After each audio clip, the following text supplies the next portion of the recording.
बच्चों, मैं आपकी सोशल साइंस की एजुकेटर निहारिका और आज हम नया चैप्टर स्टार्ट करने वाले हैं, the making of a global world. Very nice chapter. बहुत सारे आप ऐसी ऐसी चीजें पढ़ोगे which will make you go wow, मतलब ऐसा भी था, ये भी था, बहुत सारी चीजें आपको सीखने को मिलेंगी। ठीक है, तो बिना टाइम वेस्ट किए स्टार्ट करते हैं। तो सबसे पहले हम पढ़ने वाले हैं ग्लोबलाइजेशन क्या है भैया। ग्लोबलाइजेशन क्या है? तो globalisation is generally associated with economy as the free movement of capital goods, technology, ideas and people across the globe. इस सेंटेंस से हमें क्या देखने को मिलता है कि ग्लोबलाइजेशन क्या है? ग्लोबलाइजेशन एक ऐसा कॉन्सेप्ट है जिसकी मदद से हम पैसे को, गुड्स को, टेक्नोलॉजी को, आइडियाज को, लोगों को मूव करते हैं पूरे ग्लोब में। क्या होता है? इन सब का मूवमेंट होता है, इन सब का मूवमेंट होता है अक्रॉस द ग्लोब, पूरे ग्लोब में। और जिस प्रोसेस से ये होता है, जिस कॉन्सेप्ट से ये होता है, उसको हम कहते हैं ग्लोबलाइजेशन। ठीक है, तो globalisation in a broader sense also includes cultural exchange between different countries of the world. अब भाई इस सेंटेंस का मतलब क्या हुआ? जैसे आप यहां देख रहे हो, यहाँ का यहाँ जा रहा है, ये इससे कनेक्टेड है, ये इससे कनेक्टेड है। ठीक है, आपस में पूरा देश जो है, आपस में पूरा वर्ल्ड, सारे देश जो हैं कनेक्टेड हो रहे हैं ग्लोबलाइजेशन की मदद से। अब जब आपस में सब कनेक्ट हो रहे हैं तो उसकी वजह से कल्चरल एक्सचेंज भी तो होगा। अगर मैं अमेरिका चली जाऊं, ठीक है, और एक साल वहां पे रह के आऊं तो वहां के कुछ कल्चरल ट्रेट्स मेरे अंदर आ जाएंगे ना। ऐसे ही वहां के लोग अगर यहाँ आए तो थोड़े बहुत कल्चरल ट्रेट्स यहाँ आ जाएंगे ना, है ना। तो कल्चरल एक्सचेंज भी होता है। ठीक है, अब एंशिएंट टाइम्स में हम देखते हैं तो travellers, traders, priest and pilgrims travelled vast distances for knowledge, opportunity and spiritual fulfilment और टू एस्केप परसिक्यूशन। बहुत सारे हम देखते हैं कि भाई ट्रैवलर्स आते थे, ट्रेडर्स जो प्रीस्ट हुआ करते थे, जो श्रद्धालु हुआ करते थे, भाई पिलग्रिम्स हुआ करते थे, वो यहाँ से वहाँ ट्रैवल करते थे नॉलेज के लिए, अपॉर्चुनिटीज के लिए, है ना। तो वो ट्रैवल किया करते थे, वो अपने साथ गुड्स कैरी किया करते थे, पैसे, वैल्यूज कैरी किया करते थे, अलग अलग स्किल्स कैरी किया करते थे, डिफरेंट आइडियाज, अपने अपने देश के अलग अलग इन्वेंशंस, और साथ ही साथ कीटाणु और डिसीजेस भी कैरी किया करते थे। तो ये सब लोग तो ट्रैवल करते ही थे और साथ में ये सारी चीजें भी कैरी करते थे। एज अर्ली 3000 BC के अगर हम देखें तो active coastal trade linked the Indus valley civilisation with present day West Asia. अब हमने इंडस वैली सिविलाइजेशन पढ़ा है, तो इंडस वैली सिविलाइजेशन में अगर हम देखें तो बहुत सारे बाहर के लोग, वेस्ट एशिया के लोग जो हैं, आज जो वेस्ट एशिया है उसके लोग उस टाइम पे इंडस वैली के साथ ट्रेड में थे, है ना, ट्रेड हुआ करता था। सिल्क रूट जो है वो चाइना को वेस्ट के साथ लिंक करता था। फूड जो है ट्रैवल हुआ है from America to Europe to Asia, America से यूरोप आया, यूरोप से एशिया भी आया, तो फूड ट्रैवल भी हुआ है। नूडल्स जो है चाइना से ट्रैवल होके इटली गई और वहां पे जाके स्पेगेटी बन गई। तो चाइना में हम नूडल्स को नूडल्स कहते हैं और इटली में हम उनको स्पेगेटी कहते हैं। European conquerors carried germs of small pox in America. जो यूरोपियन कॉन्क्यूरर्स थे, वो जो स्मॉल पॉक्स फैला था, तो वो स्मॉल पॉक्स के जर्म्स जो हैं वो अमेरिका में लेके गए थे। Once introduced it spread deep into the continent. और एक बार जब वो फैल गया था स्मॉल पॉक्स तो बहुत ज्यादा तबाही हो गई थी कॉन्टिनेंट में, एकदम डीपली वो जो है फैल चुका था। नेक्स्ट सिल्क रूट्स भाई बात करेंगे हम अब। तो the silk route was a historic trade route, एक हिस्ट्री में बहुत फेमस रूट है भाई silk route, that dated from the 2nd century BC। 2nd century से उसका हम नाम सुनते आ रहे हैं।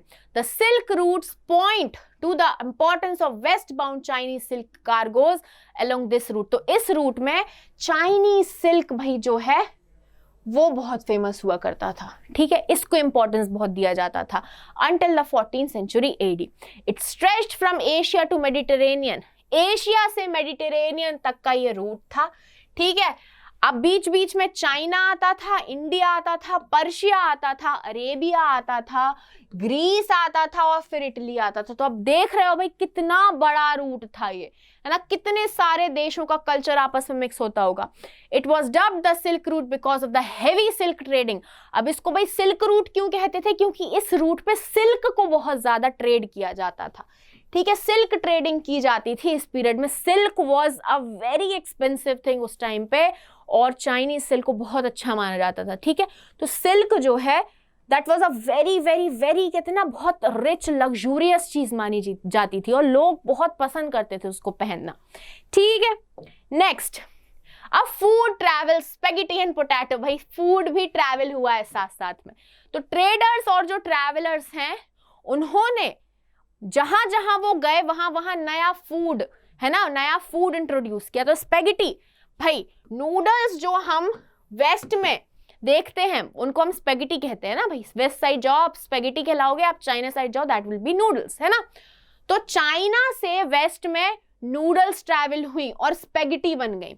और perhaps Arab traders took pasta to 5th century Sicily. अरब जो हैं वो पास्ता लेके गए थे सिसिली में, जो कि एक आइलैंड है इटली में। तो इटली में पास्ता बहुत फेमस होता है ना। तो ये फूड भी ट्रैवल हुआ। Many of our common foods जैसे potatoes, soya, groundnuts, maize, tomatoes, chillies, sweet potato और बहुत सारी चीजें जो आज हमारे, मतलब जो आज हम ये सारी चीजें खा रहे हैं, सारी चीजें देख रहे हैं, ये हमारे एंसेस्टर्स जो हैं इनको नहीं जानते थे। तो ये अलग अलग खाना जो है वो बाहर से भी आया है। अब पोटैटो का देखें तो Europe's poor began better and live longer, मतलब जो यूरोप के जो गरीब थे वो ज्यादा अच्छे से रहने लगे, वो ज्यादा जीने लगे with introduction of the humble potato. भाई यहाँ क्या बोला गया? Humble potato. आलू सबके साथ जाता है, आलू बैगन, आलू मटर, आलू गोभी, आलू बीलाई का आलू, है ना, बीलाई का आलू सबके साथ एडजस्ट हो जाता है। तो आलू जो है, आलू के इंट्रोडक्शन के साथ क्या हुआ, जो यूरोप के जो गरीब थे वो बहुत डिपेंडेंट हो गए थे और वो अच्छा जीने लगे थे और even live longer because of the potato, ठीक है। Ireland's poorest peasant became so independent. Ireland के जो पुअर, सबसे बहुत गरीब पीजेंट्स थे, वो इतने डिपेंडेंट हो गए थे पोटैटोज के ऊपर कि जब एक डिसीज की वजह से पोटैटो की खेती खराब हो गई मिड 1840s में, तो बहुत सारे थाउजेंड्स जो लोग हैं वो भूखमरी की वजह से मर गए थे, ठीक है। तो इतना ये डिपेंडेंट हो गए थे। Next, Americas discover and precious metal, ठीक है, देखते हैं। European sailors found a sea route to Asia. Europe के जो सेलर्स थे उनको एक सी रूट मिल गया एशिया तक आने का। And also successfully cross the western ocean to America, और वो अमेरिका तक भी पहुंच गए थे। Before its discovery America had been cut off from regular contact. America की डिस्कवरी के पहले जो अमेरिका था वो अलग थलग था, वो रेगुलर कॉन्टैक्ट में नहीं था बाकी के देशों से, है ना, बाकी के वर्ल्ड से जो है बहुत सालों तक वो कॉन्टैक्ट में नहीं था।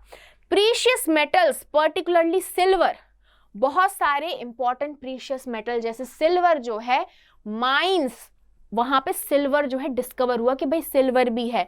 From mines located in present day Peru and Mexico, and also enhance the Europe's wealth and financed it's trade with Asia. तो जब ये जो रूट्स, जो ये सी रूट्स जो हैं, ये जब डिस्कवर हुए तो उन्होंने एशिया के साथ भी अपना क्या है रिश्ता बनाया भाई ट्रेड करने के लिए, और इन्होंने पेरू मेक्सिको के साथ भी बनाया। सिल्वर की खोज हुई भाई। तो ये ना जो यूरोप है ना बहुत वेल्दी बन रहा था इन चीज़ों की मदद से, ठीक है। Use of small pox germs by conquerors for victory, भाई विक्ट्री के लिए स्मॉल पॉक्स जर्म्स का यूज किया गया। The Portuguese and Spanish conquest and colonisation of America was decisively underway by the mid 16th century. The most powerful weapon, जो बहुत ज्यादा powerful weapon जो यूज किया गया स्पेनिश कॉन्करर्स ने जो यूज किया, वो क्या था भाई? पोर्चुगीज और स्पेनिश का जो है कॉन्क्वेस्ट चल रहा था अमेरिका की कॉलोनाइजेशन के साथ, और बहुत इंपॉर्टेंट, बहुत कह सकते हैं भाई कि क्या यूज किया, भाई आपने क्या ही चीज यूज की, you should not be like that, है ना। The most powerful weapon of the Spanish conquerors was the germs. उन्होंने जर्म्स का यूज किया, ठीक है, ये उनका सबसे पावरफुल वेपन था। उन्होंने जर्म्स का यूज किया, जैसे स्मॉल पॉक्स के जर्म्स का उन्होंने यूज किया, that they carried on their person, लोगों पे वो स्मॉल पॉक्स के जर्म्स को कैरी करके लेके गए। Due to their long isolation, America's original inhabitants had no immunity against these diseases that came from Europe. Smallpox in particular proved to be fatal. तो America जो है, अभी हमने देखा कि बहुत सालों तक अलग थलग था, तो उनके वहाँ के लोगों के पास ना इम्यूनिटी नहीं थी कि वो इन डिसीजेस से फाइट कर सके।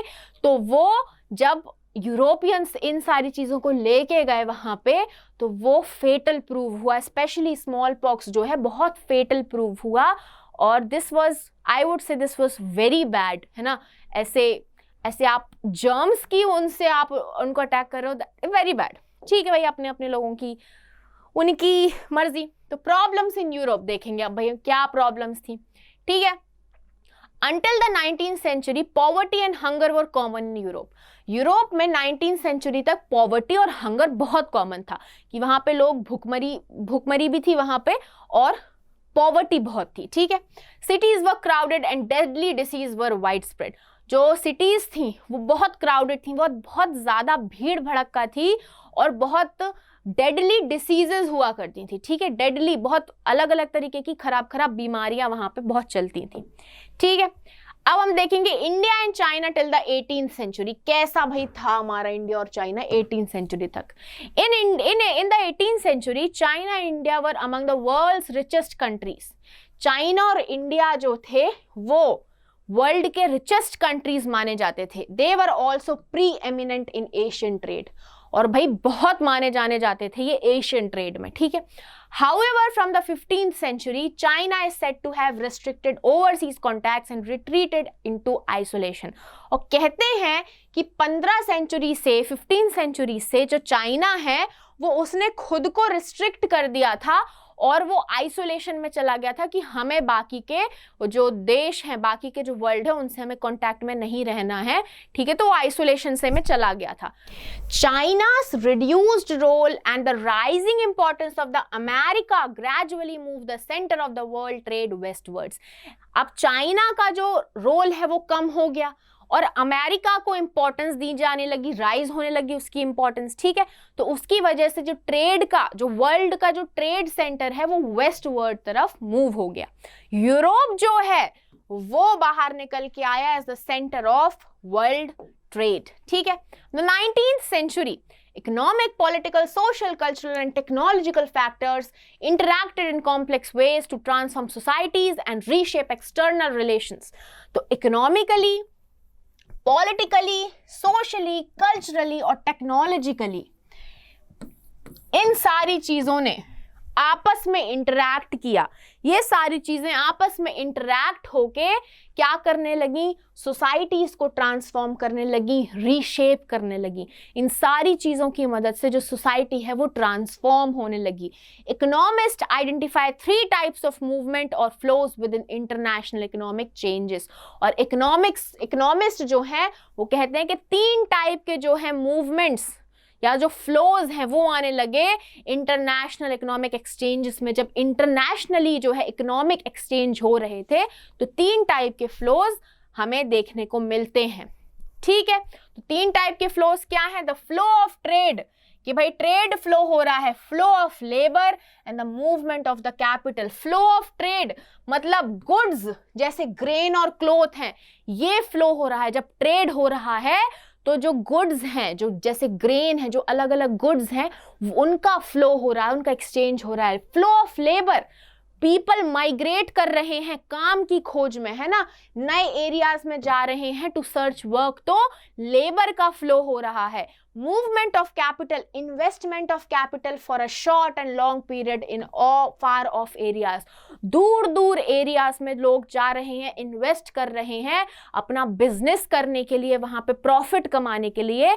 तो हम यहाँ पे क्या देख रहे हैं, कैपिटल मूव हो रहा है. तो 3 फ्लो बोले कि भाई ये फ्लो, 3 फ्लो हमें देखने को मिलते हैं. ठीक है, so this was today's lecture. आगे हम इसका और पार्ट लेके आएंगे और इस चैप्टर को फटाफट हम फिनिश करेंगे. ठीक है, तो इस चैप्टर के या किसी भी चैप्टर के आपको नोट्स डाउनलोड करने हैं तो आप हमारे स्कोर प्लस ऐप से उनको डाउनलोड कर सकते हैं. ठीक है, तो फिर मिलते हैं नेक्स्ट लेक्चर में. बाय बाय बच्चों.